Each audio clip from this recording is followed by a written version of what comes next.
ऐसा लगता है कि हमसे बात कर ले, ये हमारी तरफ देख ले और ये हमारे बहुत प्रिय है, ऐसा सबको लगता है।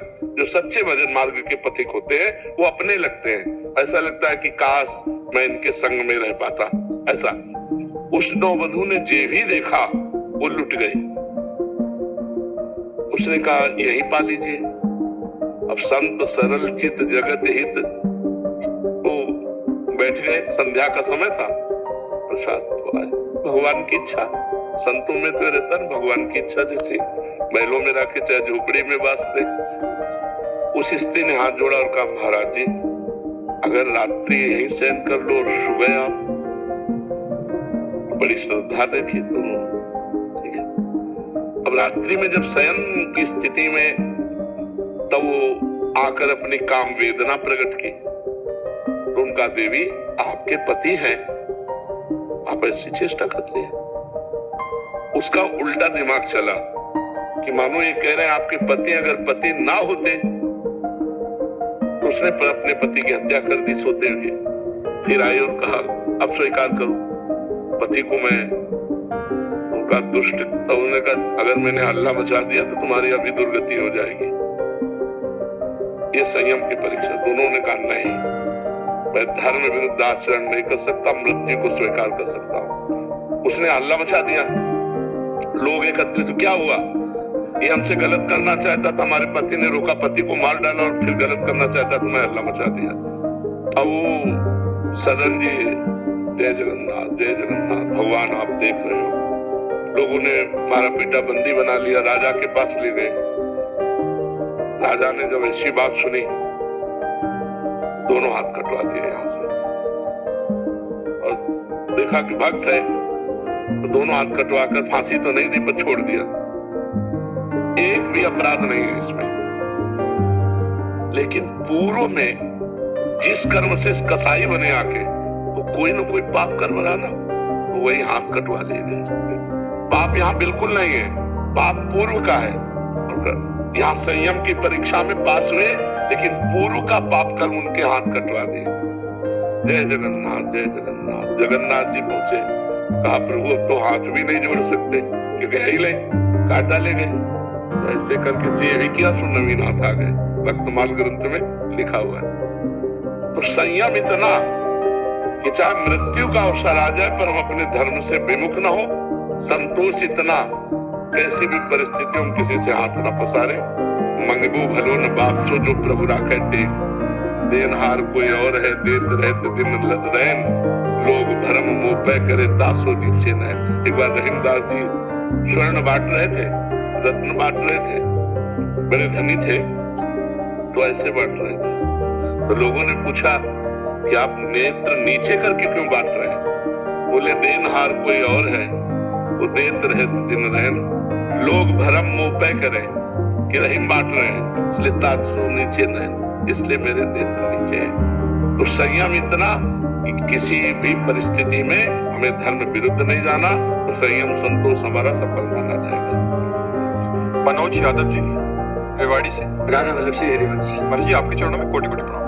महाराज जी आपने कई बार एकांतिक में बताया है कि मन में अगर गलत चिंतन हो जाए तो भी चिंता की बात नहीं, किंतु आचरण कर्म नहीं बिगड़ना चाहिए। महाराज जी भगवत गीता के श्लोक में भगवान जी कहते हैं कि जो व्यक्ति अपनी इंद्रियों को तो वश में कर लेता है परंतु मन में इंद्रिय विषयों का स्मरण करता है वह मोहग्रस्त मन वाला होता है और उसे पाखंडी व गलती ही कहा। उसका भाव समझ रहे हो? उसका भाव ये है जैसे हमने कह दिया कि हम अन्न त्याग करते हैं, आज से हम दूध में रहेंगे, तो रसेंद्री को तो वश में करने की हमने चेष्टा की, लेकिन मन के द्वारा हम अगर विषयों का भोग कर रहे हैं कि या रसगुल्ला में या समोसा चटनी में या कढ़ी पकौड़ी में, तो बोले पाखंड कर रहे हो। इससे अच्छा है कि कढ़ी पकौड़ी रसगुल्ला लो और भोग लगाओ, ठाकुर का पा लो चुपचाप। तो मन से चिंतन तुम करते हो भोगों का, वहां ये तो नहीं कह रहे कि पाप कर रहे हैं, वहां भगवान का पाखंड कर रहे हो। पाखंड का मतलब दिखावा, नाटक कर रहे हो।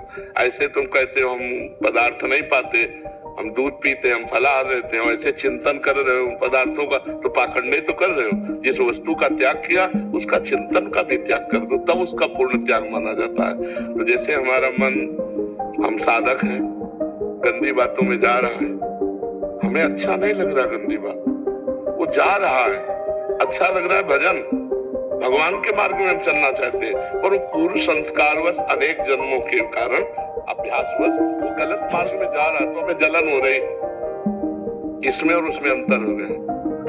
वो अपने अहम को प्रदर्शित करता है, वो अंदर ही अंदर आनंदित होकर नाना प्रकार के पदार्थों के भोग का चिंतन करता है। इसका चिंतन बलात् जा रहा है और ये असंतुष्ट है इस बात से, और वो बाहरी दिखावा करके अंदर से उस चिंतन कर रहा है, वो पाखंडी है। ये पाखंडी नहीं, यद्यपि ये पाप का चिंतन कर रहा है लेकिन पाखंडी नहीं, क्योंकि पूर्व संस्कार वसात उसका चिंतन हो रहा है गलत। वो जल रहा है कि यार क्यों हो रहा है गलत, वो अच्छे मार्ग में चलना चाहता है, ये साधक है, और वो उस बात का चिंतन करके आनंदित हो रहा है। क्या यार ऐसा विषयों का चिंतन कर रहा है, वो अपने को त्यागी बता रहा है, तो बोले वो पाखंड कर रहा है। समझ पा रहे हैं? इसमें और उसमें अंतर है। वो पूर्व संस्कारवश चिंतन होता है, लेकिन उस चिंतन से वो असंतुष्ट है, उस चिंतन से निकलना चाहता है, और वो जानबूझकर उसका चिंतन करते हुए पाखंड साबित कर रहा है। मैंने 10 वर्ष से अन्न नहीं चखा, लेकिन वो रोज उन विषयों का चिंतन करता है, वो पाखंडी है। समझ पा रहे हैं? श्री हरिवंश महाराज जी, क्या किसी का दिल दुखाने से भजन का सुख रुक जाता है? सबके हृदय में भगवान विराजमान है। यदि हमारे द्वारा ऐसा कटु भाषण, कटु व्यवहार हुआ कि उसका दिल दुख गया, तो फिर हमारे भजन पर फर्क पड़ जाएगा। हम सही चल रहे हैं, वो स्वयं दुखी हो रहा है अपने विचार से, तो नहीं रुकेगा। लेकिन हमारे द्वारा यदि संभाषण कठोर पूर्वक हुआ या चेष्टा प्रतिकूल हो गई, तो हमें क्षमा याचना करनी चाहिए। अगर वो अंदर से दुखी रहा, तो जब तक वो दुखी रहेगा तब तक आपके भजन में विक्षेप पड़ता रहेगा। और कहीं वैष्णव का अपराध बन जाए तो विक्षेप की तो बात जाने, तो भजन ही रुक जाएगा, भजन नहीं होगा। अगर संत वैष्णव को दुख पहुंच गया आपकी चेष्टा से, या कोई निंदा बन गई, तो फिर भजन रुक जाएगा, एकदम रुक जाएगा, भजन चलेगा ही नहीं। तो इससे तो बचना चाहिए। पर दोष दर्शन, पर चर्चा, पर निंदा, ये सब भजन में बाधक है। तो अगर हम किसी से ज्यादा व्यवहार ना करें तो इससे बहुत बचाव होता है। अगर व्यवहार करना पड़े ऐसी जगह है तो फिर मृदु व्यवहार करें, प्रिय व्यवहार करें, ऐसा कोई व्यवहार न करें जिससे दिल दुखे, क्योंकि सबके दिल में दिलवर बैठा हुआ है, वो बैठा हुआ है। किसी का दिल दुखा तो हमारा भजन छूट जाएगा। समझ रहे हैं? तो बहुत सावधान। हाँ, जैसे पदाधिकारी है उसमें सिद्धांत नहीं लागू। अगर चोर को डंडा मार रहा है तो उसकी पूजा हो रही, उसमें ये नहीं सोचा जाएगा कि दिल दुखेगी नहीं, तुम्हारे दिल की दुखने की बात नहीं रही। और आप कोई पदाधिकारी हो तो बात अलग है। अपने अधिकार के अंदर, जैसे टीचर है, अब वो थोड़ी देखेगा बच्चे का दिल दुखता है कि नहीं दुखता, वो अपने सही नियम के अनुसार चलेगा। आपको पाठ कर, ये याद करना है, आपको लिखना नहीं, लिख दो, वो शासन करेगा। जैसे पिता पुत्र की तरफ थोड़ी देखेगा इसका दिल दुखेगा कि नहीं दुखेगा, नहीं, तुम्हें संयम पूर्वक चलना होगा, तुम्हें धर्म से चलना होगा। तो कुछ ऐसे अधिकार हैं जिन अधिकारों में ये नहीं देखा जाता, बकाया ये देखा जाता है। समझ रहे हैं?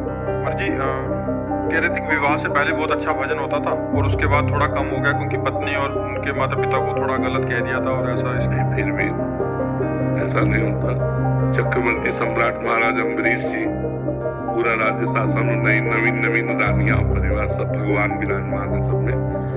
मैं तो एक ही पत्नी होगी, उनके तो बहुत सी पत्नियां थी। तो पत्नी में भी भगवान का भाव कीजिए, क्योंकि बिना भगवान के कोई शरीर संचलित ही नहीं हो सकता। सब में ईश्वर विराजमान, तो पत्नी में भी तो विराजमान, उसे प्यार करो, कटुवचन क्यों कहो? माता पिता तो भगवत स्वरूप है, उनसे हम क्यों लड़ाई झगड़ा करें? हमको अपना सुधार करना चाहिए। ठीक है, नाम जप करो और सुधार करो। और अब जिनसे कटु वचन बोले तो इतना प्यार करो कि क्षमा हो जाए। माता पिता, उनसे क्षमा मांग लीजिए, क्योंकि पत्नी एक मित्रवत अर्धांगिनी, हमारा हृदय ही हम ऐसा व्यवहार करें कि अपने आप को क्षमा कर दे, फिर से शुरू हो जाएगा वैसे। हाँ, बिल्कुल शुरू हो जाएगा। आप देखना ऐसा करके, अगर आप शीघ्र चाहते हो तो पत्नी से भी क्षमा मांग लो और माता पिता से भी क्षमा मांग लो कि आगे से मैं ऐसी गलती नहीं करूंगा। तो देखोगे आपके हृदय में आनंद आएगा, भजन चल पड़ेगा।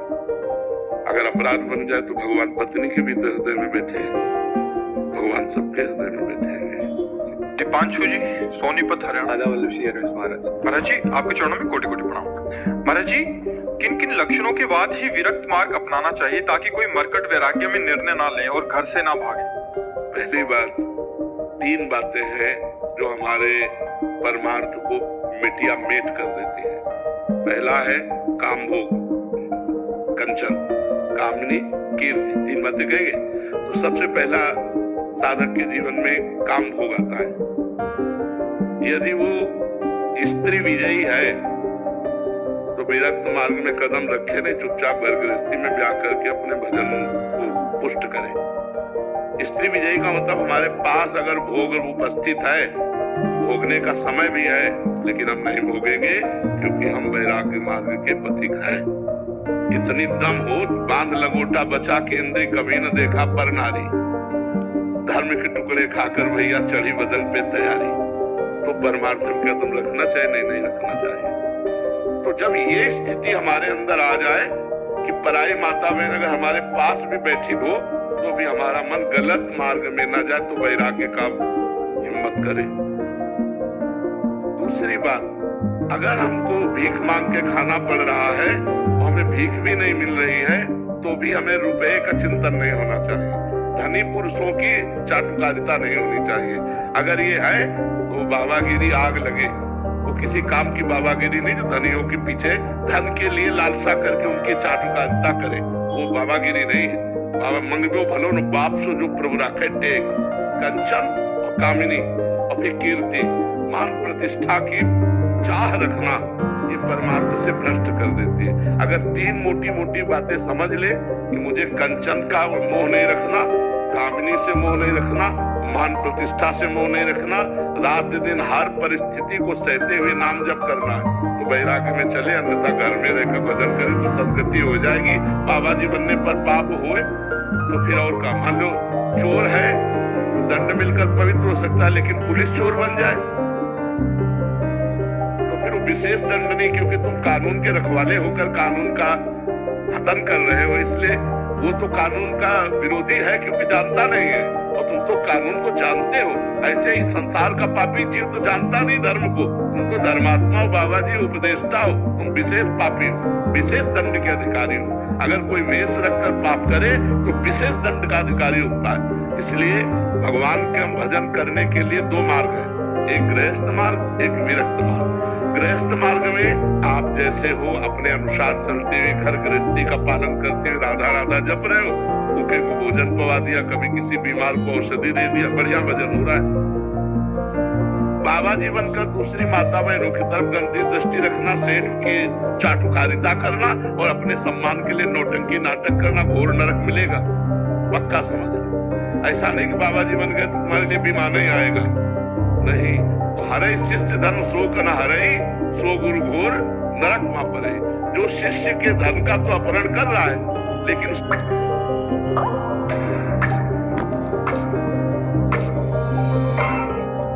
में पूरी जिंदगी भर बिल्कुल लाइन पे चलना, लाइन से जरा से बिदर गए कि मिट्टिया मेट हो गए।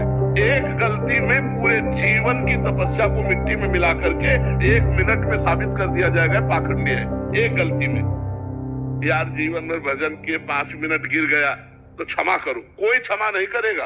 पूरा विश्व, पूरा भारत ये बोल देगा पाखंडी, नहीं बोल देगा। तो बाबागिरी बहुत कठिन है, सबसे ज्यादा अगर कठिन काम है तो बाबागिरी का है। पूरे जीवन मनोरंजन नहीं, पूरे जीवन कभी मन का जो चाल है उसके अनुसार नहीं चला गया, उसके खिलाफ चला गया, और 1 मिनट चूक हो जाए तो कोई क्षमा नहीं करेगा। ऐसी है बाबागिरी। इसलिए पूरी तलवार की धार कही गई है, ज्ञान के पंथ कृपान के धारा, और परत खगेश लगे नहीं बारा। इसलिए बाबा जी तो बनोमती हाँ, अपने घर में गरम गरम रोटी पाओ और राधा राधा जपो, इससे कल्याण। कलयुग है, कलयुग है। बाबागिरी का निर्वाह करना बहुत कठिन है, और अपने लोग गंगा किनारे 20 वर्ष भगवान जैसे, तो वो निर्वाह हो गया। अच्छा, अब समय गंगा किनारे भ्रमण करने का भी नहीं रह गया, मार डाले जाओगे, चोर कह देंगे, बच्चा चोर कह